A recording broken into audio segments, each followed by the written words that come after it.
Big boss Malayalam season 7 നിന്നും quit ചെയ്ത് പുറത്തു വന്ന ശേഷം വിദേശത്ത് നിന്നടക്കം പ്രൊമോഷനും പ്രോഗ്രാമും ചെയ്യാനുള്ള അവസരങ്ങൾ രേണു സുധിയെ തേടിയെത്തുന്നുണ്ട്. കഴിഞ്ഞ കുറച്ചധികം ദിവസങ്ങളായി ദുബായിലാണ് രേണു. പാപ്പിലോൺ എന്ന റെസ്റ്റോറൻറ്റിൻ്റെ പ്രൊമോഷന് വേണ്ടിയാണ് രേണു ദുബായിൽ എത്തിയത്. 15 ദിവസത്തെ ട്രിപ്പാണ്. റെസ്റ്റോബാറും ചേർന്നാണ് പാപ്പിലോൺ നടത്തുന്നത്. പ്രൊമോഷൻ ആയതുകൊണ്ട് തന്നെ പാപ്പിലോണിലെത്തുന്ന അതിഥികൾക്കൊപ്പം ഡാൻസ് കളിക്കുന്നതിൻ്റെയും പാട്ട് പാടുന്നതിൻ്റെയും റീൽസുകൾ ചെയ്യുന്നതിനും വീഡിയോകൾ രേണു സ്വന്തം സോഷ്യൽ മീഡിയ പേജിൽ പങ്കുവയ്ക്കാറുണ്ട്. റെസ്റ്റോറൻറ്റ് മാത്രമല്ല ബാർ കൂടി ചേർന്നാണ് പാപ്പിലോൺ എന്ന് മനസ്സിലായതോടെ നിരവധി പേർ വിമർശനവുമായി എത്തി. രേണു ദുബായിൽ ബാർ ഡാൻസിനായി ജോലി ചെയ്യാൻ പോയതാണെന്ന തരത്തിലാണ് രേണുവിനെ എതിർക്കുന്നവർ പറഞ്ഞു വരുത്തിയത്.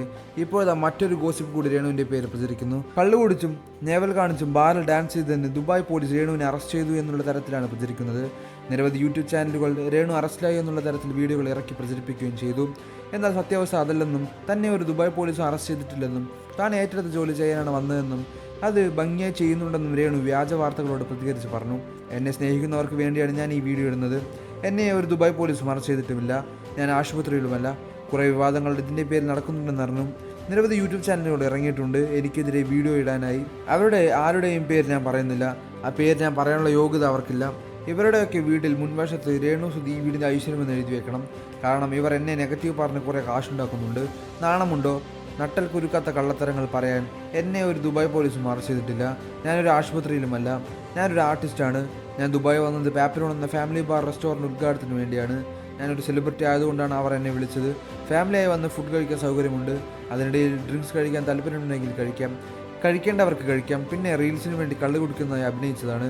അഭിനയിക്കേണ്ട സ്ഥലത്ത് അഭിനയിച്ചല്ലേ പറ്റൂ. ഞാനൊരു ആർട്ടിസ്റ്റാണ്. ഇതിനു മുമ്പ് ഞാൻ അഭിനയിച്ചിട്ടുണ്ടല്ലോ.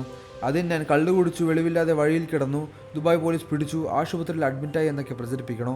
മാത്രമല്ല ഇഞ്ചക്ഷൻ എടുത്ത് കിടക്കുന്ന എൻ്റെ ഒരു ഫോട്ടോയും പ്രചരിക്കുന്നുണ്ട്. അതുകൂടി കണ്ടപ്പോഴാണ് പ്രതികരിക്കാൻ തോന്നിയത്. നാണമുണ്ടോ എന്ന് മാത്രമേ ഇത്തരത്തിൽ ഓരോന്ന് പറയുന്നവരോട് ചോദിക്കാനുള്ളൂ. പിന്നെ ചിലർ ദുബായിൽ പോയപ്പോൾ ഡിപ്രഷൻ മാറുക എന്നൊക്കെ ചോദിക്കുന്നത് കണ്ടു. ദുബായിൽ വന്നപ്പോഴല്ല എൻ്റെ മകളെ കണ്ടപ്പോഴാണ് ഡിപ്രഷൻ മാറിയതെന്നും രേണു കൂട്ടിച്ചേർത്തു. രേണുവിൻ്റെ വിശദീകരണം വന്നതോടെ അനുകൂലിച്ചാണ് കമൻറ്റുകൾ ഏറെയും.